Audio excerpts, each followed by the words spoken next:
Hi, welcome back to our March segment of Authors, Writers, Books, and Beyond. My name is Kathy Fellure, and I'm a local author, writer / photographer, and I'm so happy today to share with you Antoinette May Herndon, the founder of the Gold Rush Writers Conference up in McCallum Hill. And I also have a guest, Amy Smith, who will be teaching at that conference and is also an author. So I would really like to just really head off and let Antoinette take us off running, telling us about why she started it to begin with. Well, I moved up here from the Bay Area about 10 years ago, and I was working hard on my first novel, working with a critique group which had been extremely helpful to me when I was living in the Bay Area. I invited them up to visit. They fell in love with the area, and out of that came an ongoing, once a month critique group. I sold my novel for a really enormous sum for a first novel. I was lucky in connecting with a fabulous agent, and she got a $100,000 advance from me, which is quite unusual for a first novel, especially when I didn't know anyone. I didn't graduate from an MFA program. I didn't have friends in high places. I just had a novel that an editor liked and was willing to pay for. Well, I thought, okay, if this can happen to me, just plain me, then it can happen to other writers too. And what we need to do is get together and pool what we know, help each other, and get published. And so that was the whole idea of Gold Rush Writers. And that was 8 years ago. We're going to be celebrating our 8th year, having our 8th conference the first weekend in May, May 3rd, 4th, and 5th. Interesting. So from your beginnings, this was birthed into something that's really been blessing other people. I hope so, yes. That's the purpose of it all, is that we can all learn from each other and help each other. I know this will be my 4th year, Yeah. and it's been wonderful. You had Al Young, who was the poet laureate for the state of California, and I came the year after Karen Joy Fowler. Yeah, she was great. She was, and Mary Mackey, too. Mary Mackey. And Nancy Farmer, who won the Booker Prize for the best book that year for young adults. We have wonderful people. And who was it last year? Was it David Lucas? Yes, yes. No, Michael David Lucas. Yes. Yeah, Cara Black. Yeah, and Cara Black. Oh, yes. Cara Black is... Well, they've all been good. And Amy, you'll be teaching there this year. Is this your first year there? Well, actually, the exciting thing about it is that I went last year and attended some of the workshops, and it was fabulous. And I had a book come out this past summer, and so I'll be teaching a nonfiction workshop. Can you tell us a little about your book you brought? The book, I brought the book with me. It's basically... You can hold it up and show. Okay, yeah. sure. This is actually an interesting thing because the agent and I had to talk about what is it. So because it's a travel narrative, but it's also partially memoir, and it's also a literary book because it's about reading groups that I did on Jane Austen in 6 different Latin American countries. So the chapter structure moves through the places I was in: Guatemala, in Mexico, Ecuador, Chile, Paraguay, and Argentina. So in each of those 6 places, I did a reading group on Jane Austen. So it's a combination of me talking about the places that I went, the people who I met there, how the reading groups went, how people responded to Austen in other countries. That has to be fascinating. It was fascinating for me, and all of the people who I met were also giving me recommendations. So along with me introducing them to an author they may not have known about, some people knew about Austen, some people didn't. It was a chance for me to learn about Latin American literature. Did you find any great difference in their reaction to Austen than here in America? What's interesting is there were, every group, something happened that was different from what happens with my students. I teach at UOP, at University of the Pacific in Stockton. And because I'm teaching mostly traditional undergrads, there were things that people mentioned about parenting, for instance. Like, those people don't seem like they're very attentive parents, because they're the age of parents, whereas my students tend to respond as, people who are 18 or 20. The things that they're going to connect with were different. And the groups themselves, the readers in Chile, everyone but one person in that group, they were all poets. Which seemed appropriate in Chile, the land of Neruda. Yeah. And they had a very sort of technical response to, they were interested in the way she plotted it, how she wrapped up some of the storylines, the style that she used, her writing style. Whereas in some other countries, they got all involved with the characters. Like, I hate Mrs. Bennet, or I love Mrs. Bennet, and it was... Passionate one way or the other. Yeah. And so, Tony, can I ask you, since Amy came last year as attendee, what made you decide you wanted to ask her to teach this year? Oh, well, her enthusiasm and the fact that since last year she came out with a book and a memoir, and we're always interested in having memoir as one of the workshop subjects, and so this is a brand new memoir, and a success story for Amy, and I think for the writing conference. Oh, yeah. I have the selection of thrilled. classes. Is it okay if I read them? Yes, that'd be great. I know a couple of them are closed. Shameless Self-Promotion, Taming the Hydra, a multi-genre writing, Reading Your Writing, which is also very important, a masterpiece presentation, and this is one of my favorites, Dancing in the Data Sphere. I need to dance there and learn a few things. Someone needs to dip me and bring me back up knowledgeable. And you're teaching the novel You Were Born to Sell, and it's closed, it's filled, so is Shameless Self-Promotion. Transforming Kernels of Truth into Children's Books, I'm teaching that. Understanding Point of View and Creative Nonfiction Telling Your Story, that's Amy. Then Indigo Moore teaches part 2 of Taming the Hydra, Promises of Perils of Indie Publishing by Helen Bonner, Literary Layering by Monica Rose, and Lucy Sana, Developing Your Pitch. And then on Sunday, Judith finishes with Shameless Self-Promotion, and it's Gillian Bagwell. Gillian Bagwell. Reading Your Writing, again, that's so important.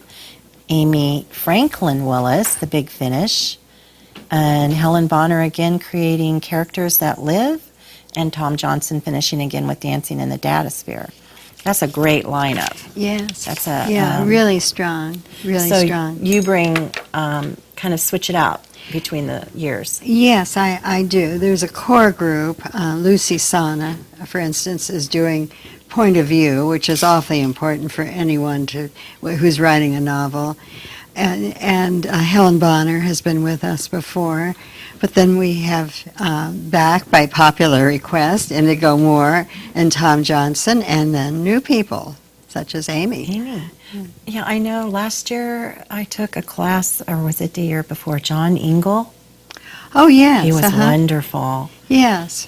And Yes, so I hope you bring him back someday. Yes, we will. We'll definitely bring him back. And Sally Ashton, too. And Sally Ashton. And have you taught before at a conference? There was a Delta Writers Conference last year. At Delta College? Yeah, actually, and I had to... The person who gave the workshop right before me was Maxine Hong Kingston. Wow. So I was sort of jumping in with both feet in my first writing conference. I mean, I've been teaching writing for years, but I hadn't done it in that kind, in a writing conference setting, which I'm really loving. It's so interesting to meet the different people and to hear about their projects. Feel natural to you? Yeah, I've enjoyed it. And I attended Gillian Bagwell's Reading Your Own Work last year, which was great. She's just great. I think she may be on the permanent staff because it's so difficult to read our own work. It really is. At least it is for me. And I just find her tremendously helpful. I think every writer needs to know how to read their work as effectively as possible. I think it either makes or breaks in your presentation. I do too. What you're delivering.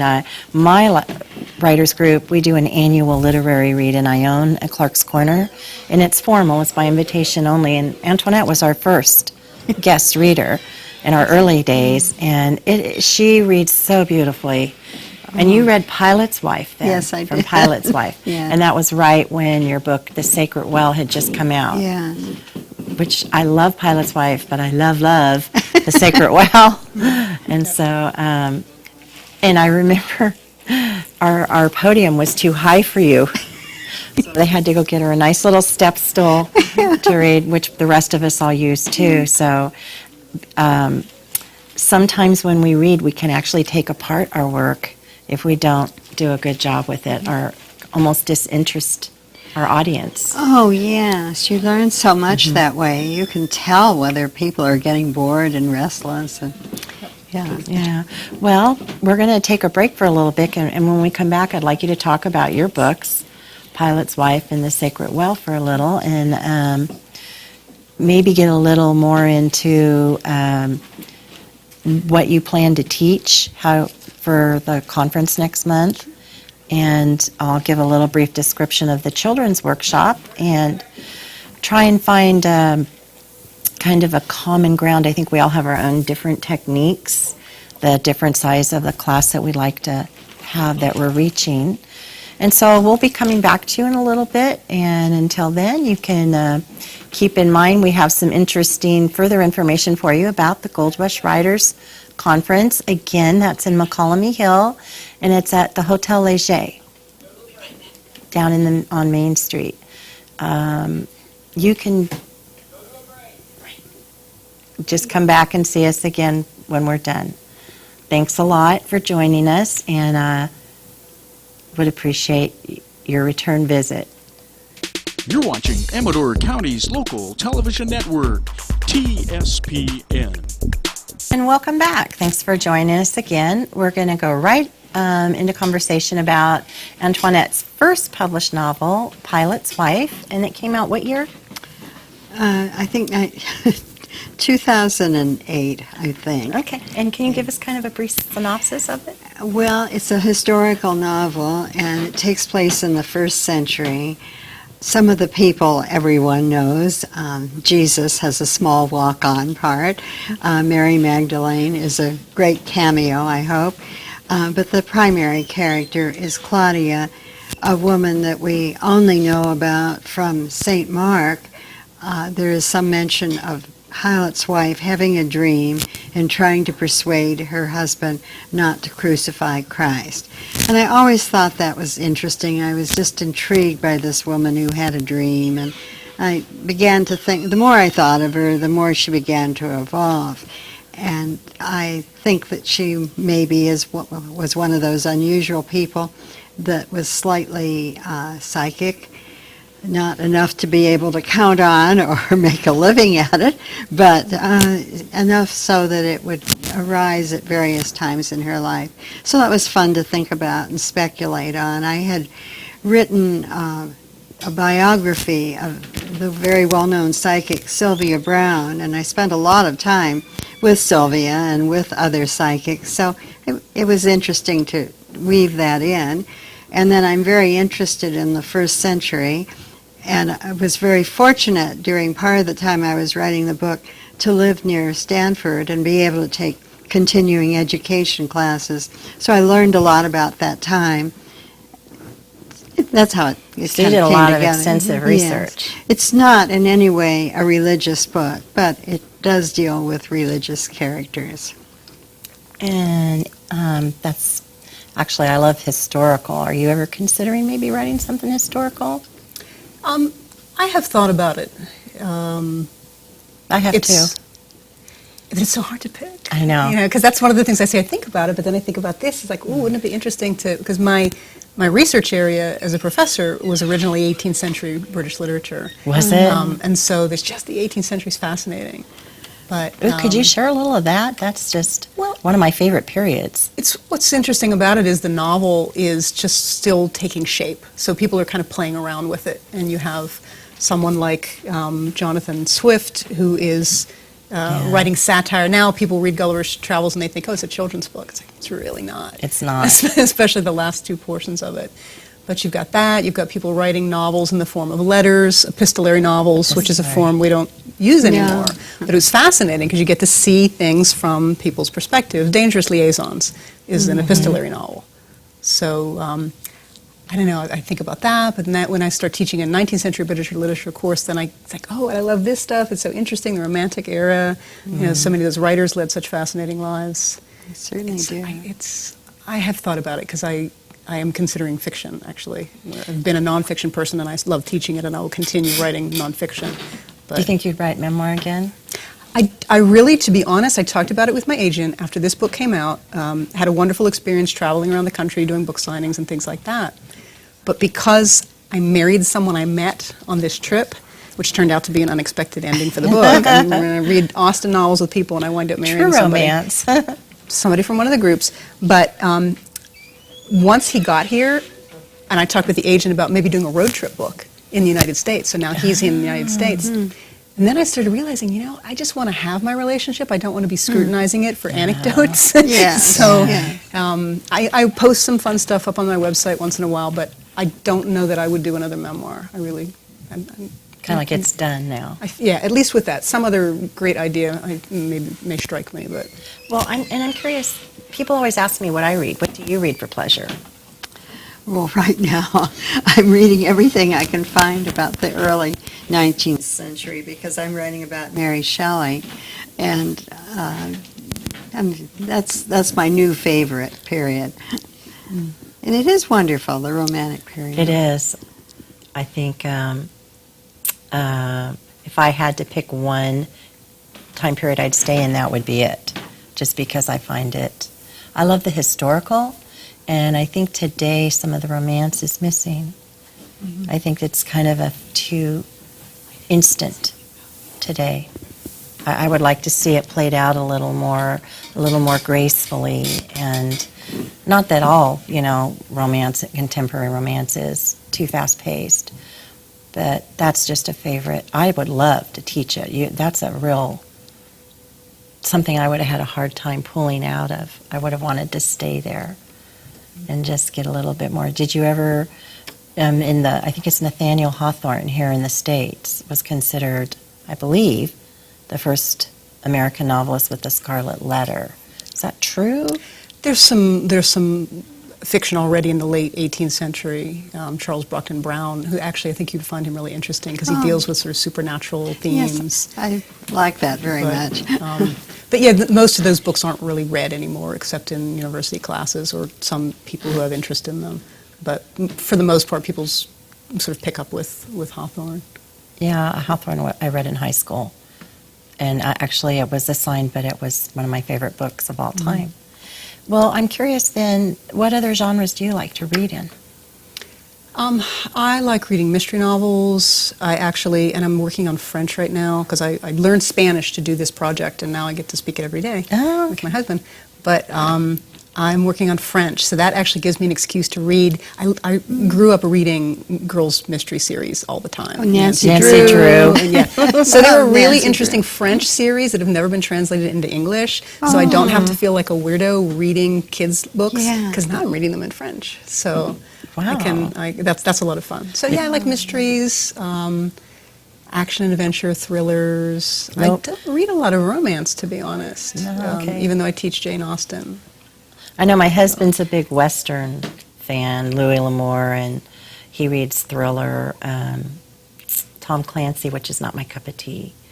But I'm curious, for your conference, for what you offer, do you try and host a certain genre one year and switch to another year, so you're offering a variety? I don't know. I'm thinking about next year being historical fiction, emphasizing that. I'm toying with that idea. But currently and in the last 7 years, it's been across the board. I wanted to have a little bit of everything, and also an emphasis on the writing itself, on characters, on pitch, on selling your work. Choosing good characters, plotting, the nuts and bolts of writing.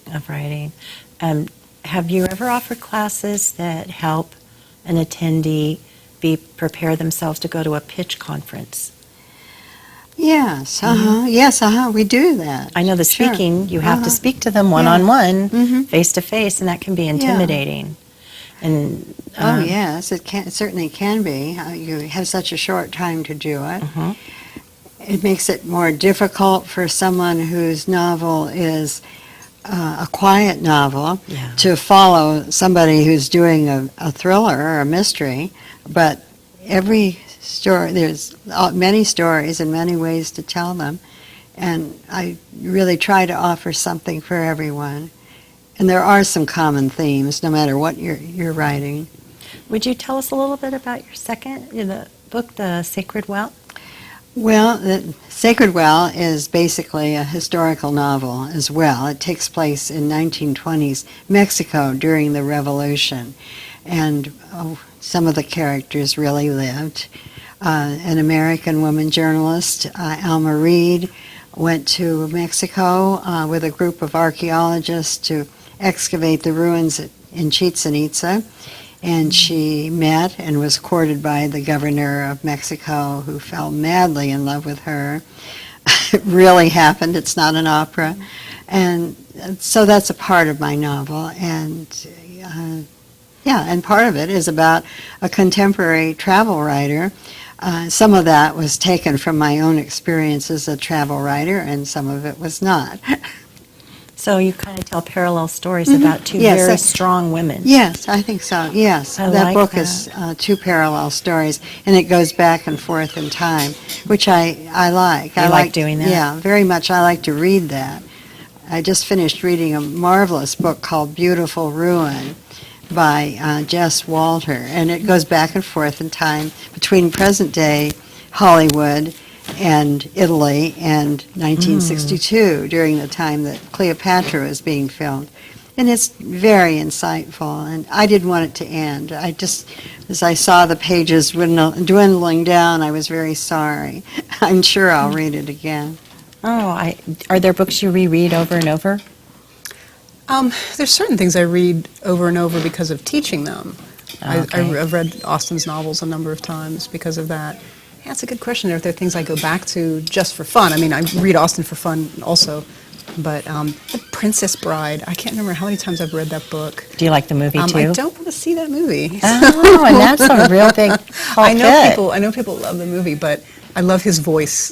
Goldman is I've read a lot of his works, so I really like his Marathon Man, another one of his. Yeah, that's a good one. But things I reread, that's a good question. I don't know. So much of what I do is geared around, I'm rereading Mrs. Dalloway right now. Oh, But in class, so I assigned it because I wanted to reread it. I assigned it to my students. that was It's good clever. for them. Yeah. But they at least, unless they're faking me out, they're enjoying it. It's a little hard for them, but What about you? Can they cheat and see the movie? The movie was so good. They're not supposed to, they're are not they? supposed to. But What about you? Do you have something you like to reread? A favorite book? Oh, I'm trying to think, really. I don't know. There's so many books I want to read. It's Like the rest of us? yes, huh? there's so many books, so little time. So many books, so little time. That's so true. Thank you. We'll be right back. I hope you join us. You're watching Amador County's local television network, TSPN. And welcome back. We're going to talk a little bit now about favorite movies and other things that authors like, but I would like Antoinette to share a little bit with you about the location that is so special that she has picked to present her conference. Well, yes, we always have it at the Hotel Leger in McCollum Hill, and it's a very special boutique conference. We can't really have more than 50 people, so everybody gets lots of TLC. The hotel is delightful. It's 150 years old. It's fun to have. We use what was once the dungeon of the hotel as one of our workshop rooms. It's a very fun atmosphere, a delightful tiny town to walk around in, and some good food, good places to eat, good places to picnic. It's a great setting. I know we do a lot of the workshops or the guest speaking in the ballroom. They have kind of a ballroom they added on, and Yes. it's just a beautiful building. Yes, it really is. There's And a quaintness It has to so the much town. history, and it also has a ghost. Kind of a And Nice ghost. yeah, okay. Friendly ghost. It's just a neat feel to the conference, I think, all the way around. I'm going to read you real briefly a snippet of the description to the children's workshop I'm teaching. And I'm going to ask Antoinette real quick before I go to Amy to tell you why some of her workshops are limited, like yours is already filled. Oh, yes. Well, the one I give every year, the novel You Were Born to Sell, has to be limited because we really go over the first couple of pages, and really we critique each other's work. It's the last pass before it goes out to an agent or an editor. So if we had more than 6 people in the class, there wouldn't be room. It's just something that you have to sign up for every year. And what's your website where they can find it? www.goldrushwriters.com. And they can click onto anything there. Yes, and it'll tell you everything. It'll tell you about every class. There are actually 17 different workshops to choose from. And they're all good. It's really difficult. At any time slot, there are at least 4 workshops to choose from, and they're all worthwhile. And they offer a variety depending on what you're interested in. I'm teaching the first children's, correct? Yes. First time? Yes, this is the first time we've had children's literature. And mine is called Transforming Kernels of Truth into Children's Books. And you will learn how to create and outline a children's book from a thought or an object or an incident in your life, or just any fiction you want to make up. And I'm going to try and help you find the beginning, middle, and end of your story, and learn how to discern the age group, and because we have specific age groups that you're writing for, and how you captivate their interest, and discover how to write the story with a takeaway value that will make that child want to hear and or read your book over and over and over again. And some of the aspects to consider for that would be formatting a storyboard, illustrating your books or not, discussion about YA, young adult fiction. There's a lot of change of that in the current market. How to research your story. Current markets, which includes indie, self-published, and traditional. Whether you need an agent, a publicist, or you want to try self-representation, and marketing in social media. In every class, you can click onto Tony's website and go from the description, hit the link, and it'll take you right to an individual description of each class so you know exactly what you're getting, in addition to a brief bio of your instructor. Photo too. You get a real quick glimpse of Amy here. You know what you're getting times 3 here. Yeah. And I think that helps you. So if you're interested, whether you're a beginner, an intermediate, or an advanced writer, this conference, I think, meets all those needs. Oh, I do too. It's really interesting. Sometimes it will range from people who have just been told that they write an awfully clever email to published writers. So it just works. It really works. Yeah, and I think if you're a blogger thinking about testing your feet in dipping your toes in the writing pool that you've never ventured to before, like if you have a job like a TV studio or something, you might give it a try and find your special niche there. And now what I'd like to ask Amy, everyone is always asking writers and authors, what kind of movies interest you? If you have a favorite, or I don't think we really have genres in movies. I think we just have personal picks. Personal picks? Well, I guess as far as things, just thinking about the question with the books, what I reread, what I rewatch tend to be, I love Universal horror films from the 30s, like the 1931 Dracula, the oldest. Is that Bela Lugosi? It's Bela Lugosi. Yeah. And there actually was a Spanish version of that film, which I've seen too, done on the same sets. Wow. So basically the American cast, the English-speaking cast would film during the day, and then this a Spanish language production will come in at night. And seeing the two of those films and being able to see the same sets but shot from different angles is really fascinating. So yeah, I'm a fan of horror films, I have to say. Oh, favorite genre. Yeah. What about you, Tony? Well, I like that too. It's really, I guess I grew up with fantasy.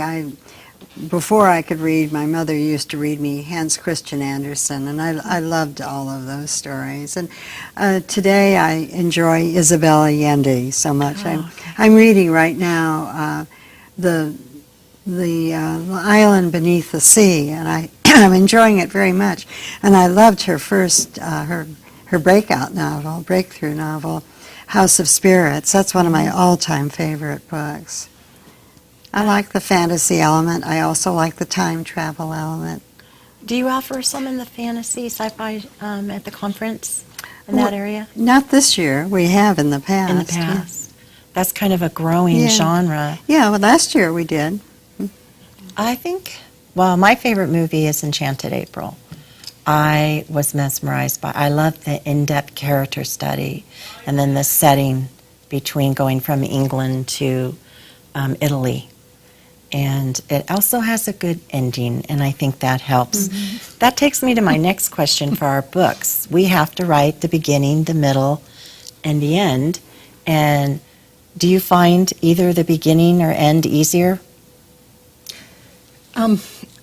Nonfiction is kind of a special case, depending on what kind of work you're doing. Mm-hmm. Because with mine, there was a sort of defined project. I'm going to go to 6 countries, I'm going to learn Spanish as I'm going along, and I'm going to do these reading groups. The way the end changed was when I wound up meeting somebody and marrying him, and then the editor was saying, like, no, we need more of that in the book, because originally I wasn't going to put that much in there. Oh. So I think for a fiction project, I think a lot of people can come up with a good beginning. For me, I'm always so thrilled to read a novel with a great ending, because I think it's really hard. Yeah, it is. I think it's much easier to come up with a beginning than it is to come up with an ending. Do you agree? Mm-hmm. I Yeah. do too. Yeah. So when I read somebody like Atonement by Ian McEwan, the ending of that is just, don't let anybody tell you if you haven't read it yet, or I haven't seen that movie. I haven't either. I think it's very hard to really pull things together in a way that's satisfying and that's true to the characters that you've created. But with nonfiction, I think that's actually less of a challenge, to be honest, because it's often defined. There's specific questions you're asking or a specific travel that you're undertaking. And with nonfiction, it's not, you don't have to, you get to write what happened. You have to write what happened. You have to or you write get in what trouble. happens. Yeah. Yeah. Yeah. But the ending just has to be satisfying, because this is what the reader takes away. It's awfully important. It's almost as important as the grabber beginning. What do you feel like right now that you're in the middle, your work in progress with Mary Shelley? Have you already been thinking about where I you're know going? exactly how it's going. Oh, that's yeah, nice. I even know the last words of it. Yes. That doesn't always happen, does it? I think some books that I've absolutely loved, I was so disappointed in the ending. I was just left, wait a minute, this can't be. And I think in our modern contemporary literature, there's a different bent to how they end books now. Yes. Yeah, perhaps. Oh, and that reminds me, we need to bring up that you do also sell books at the conference, that the authors sign for them. Oh, yes, absolutely. All the authors' books will be for sale. And if people attend the conference and have written books, attendees will have an opportunity to sell their books too. And then do you do a nice book signing at the end? Yes, absolutely. And there's also that lovely Saturday evening read. Yes, yes. Where people, I think it's a couple of minutes. Yeah, 4 minutes. We have a timer to now. time it. Yes, because once people get started, they want to read on. They're shy at first, but once they hear their own voice, they keep right on going. So we do have to time that to give everybody an opportunity. But it's a lot of fun. Saturday night is fun. It's a free-for-all. In your specific class, you do a little critiquing too, right? Oh, yes, absolutely. That's why I'm only taking 6 people, so that I really can do that. Devote that time to them. That's actually a really wonderful gift. And is the critiquing nonfiction, you think, on the same level as fiction? I think so, yeah. Especially because people tend to be, they're not as certain about how there can be style involved. It's like, well, don't I just have to write what actually happened? No, that's one of the things we're going to focus on. Is it's not just about what happened; it's how you tell us about what happened. Yes, Exactly. absolutely. So there's a lot of room for latitude with that. There is. I think a lot of style comes in there, and gosh, I'm trying to think of this last segment. There's a few other things I'd like to get us into that I don't want to leave without. So I like you guys to think about, you ladies, think about if you had a perfect project in mind, where we spend so much time in research, with interviews, research, sites we go to that we seek out. I use a lot of my photography in research. So we'll get into a little of that when we come back. Join us, and we're happy to have you. You're watching Amador County's local television network, TSPN. Amy, I'd like to go right back to where we left off and have you expound a little on what you were talking about. With nonfiction, Yes. the differences, and well, because people do at times think they don't see where imagination comes in. And one of the things that I had people do when I ran the workshop for Delta College last year was I gave them a prompt. So in fact, it was a fairly large group. There were, I don't know, like 30, 35 people in there.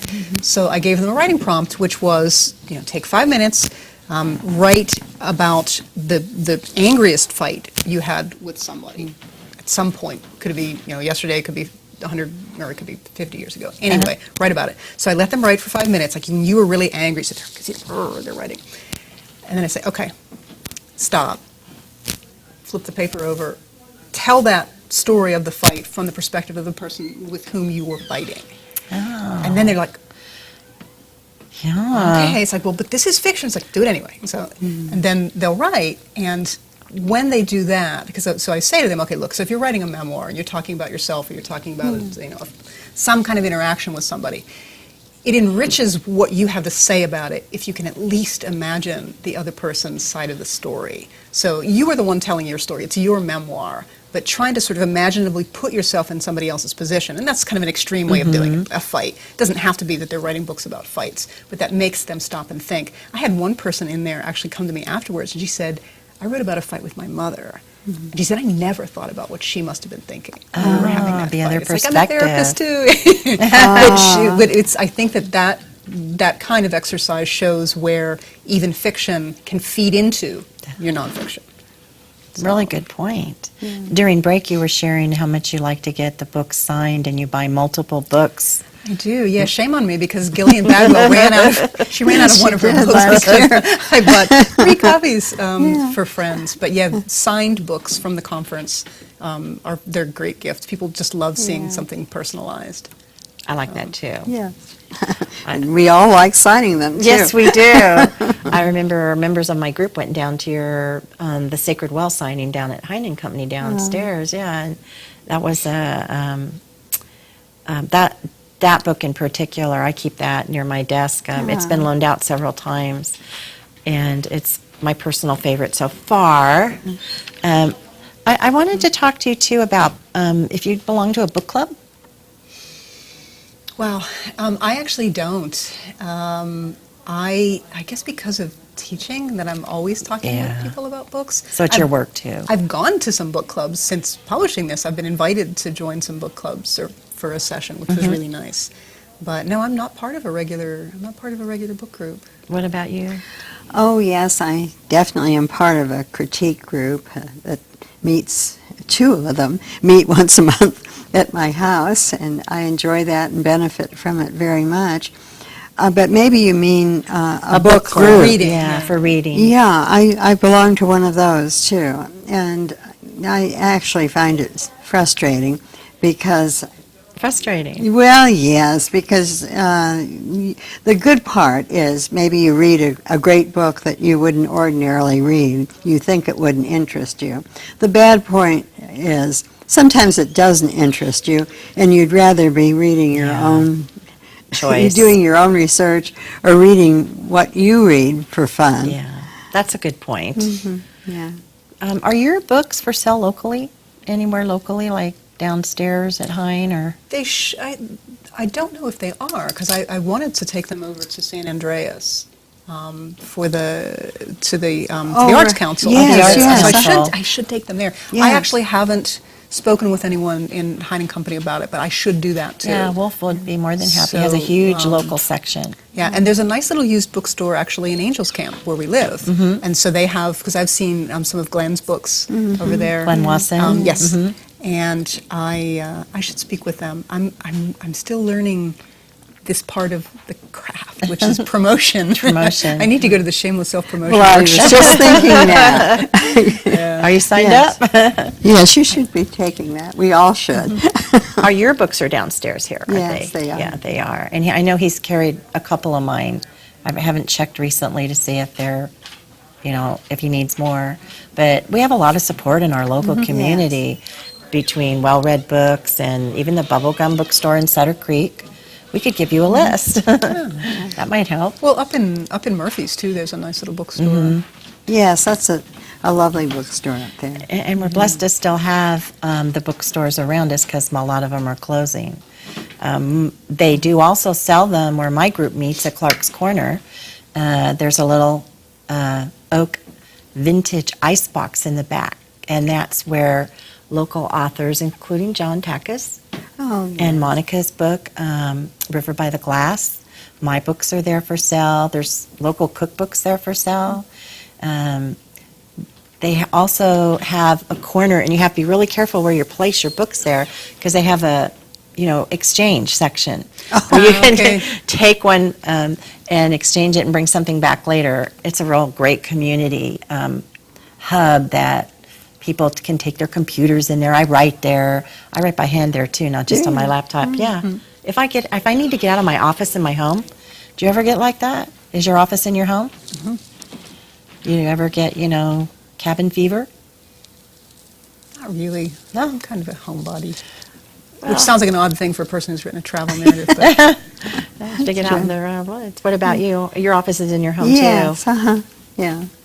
Well, I'd like you to give us a little final breakdown on the conference. Anything?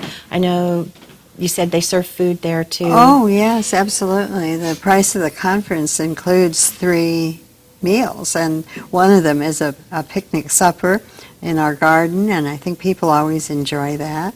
And then there's a nice dinner at the hotel and an outdoor brunch at the hotel. We're all praying for good weather. Yes, we are. Usually we have it. One time we got rained out and had to have our picnic in the library, but I hope that won't happen I remember again. that. the library is a great space. Yes. Yeah, it is. Uh-huh. And they've done some recent renovation there. Oh, the library is great. It's just that it wasn't a great place for a picnic. Not quite what you had in No, mind. no. And then what is the cost from this date coming up? It changes, I know Well, that. Up until April 1st, it's $145. And after April 1st, it goes up to $175. Both prices include the picnic dinner, and the picnic supper, the dinner, and the brunch, and a choice of 17 workshops. So I think it's a bargain at either price. I hope you'll sign up. Yeah, there's time still to sign up, Yes. and some classes will even be open right up to the day of the opening. Yes, Not yes. all, but some. Yeah. Were you a reader as a child? Absolutely. Absolutely. But not, well, I'm saying absolutely right away, but it took me until it was about 4th grade. From that point on. I mean, I read Billy and Blaze books. There's a series Wow. of books about horses. But it was actually Nancy Drew novels. That's Nancy Nancy Drew, Drew, yeah. reading. Me too. So- Did you read the Hardy Boys? I did read the Hardy You did? Boys, Oh. too. I would not discriminate against the Hardy Boys. Tom Swift, I like Oh, those, Tom too. Swift, yeah. I liked the So- Jungle Book. That was, Yeah. I just Rudyard loved Kipling. that. That was one I read over and over, and I should read it again. Yeah, he's a phenomenal writer. Well, in closing, I would like to ask you if you have any special plans for next year. I think we probably will focus on historical writing. There'll still be workshops of interest, of general interest. Will certainly include nonfiction, but McCallamy Hill is a historical town. Yeah, it is. One of our attendees, who this will be his 8th year, has just finished a novel which I think is brilliant, and it's called Gold Rush, and I feel certain that he will have a big fat contract, and I kind of want to celebrate him, and so, yeah, I think it will be stressing historical writing. That's good, because this is such a rich area. as you Yes, it said. is, absolutely. And do you have any near future plans that you'd be teaching somewhere? If someone would like to ask you to do a book signing, do you have a website where they can contact you? I have a website, and it's allroadsleadtoaustin.com. Okay, allroadsleadtoaustin.com. And yeah, because I've had fun doing the readings that I've done. When the book first came out, we were just traveling around the country, did some signings. Just did one last week at a junior college where one of my former students is teaching now. And I've done some things locally too. So I went to, what school was that? Was it Turlock? To one of the public schools there. So yeah, so I'm interested in because I love talking with people and getting their reactions. Yes. So So would you be interested, say, if a book club wanted you to come as a guest? What about you, Oh, Tony? yeah, sure, I'd like to do that. Do you like to doing the book signings? Oh, yeah, absolutely, sure. I don't think there's anything a writer likes better than signing their books. You feel the same way? I do. It was really funny because I got someone who came to the book signing last week down in Taft, brought a copy with her. She bought a new one, but she had one with her, and she showed it to me. And she said, my puppy got a hold of it. Oh. So I signed it. It's like, I'm glad your puppy liked the book. And the puppy just Really not on it, huh? Well, I think that's one of the most, I think, joyful things we can experience is when a reader comes to us with a review we like about our book. You know, we get good and bad reviews. We were discussing that during break, too. And it's always better to get the nice review. I mean, let's just be honest. But you still think about the others and hopefully learn something from them. That's about, I think, an expected thing. Like, writers have to have a thick skin. We deal with a lot of Yes, rejection. And absolutely. A review isn't a rejection, it's a critique. And we're used to critiques, too. Yeah. So we have to take it all in with a grain of salt, process it, and put ourselves right back out there again. And you'll both be writing more books. Oh, absolutely. Yeah, that's kind of exciting news to share in the community because they have more to look forward to from you. And one last question, does it take you long? A couple years? Yes. Yes? It takes me a long time. This took me almost 5 years. Yeah. I am working on something new. I'm halfway done already. So. And there you go. There's the inside. Thank you for joining us, and thank you, Amy. Thank you, Antoinette. Come back again next month. You're watching Amador County's local television network, TSPN.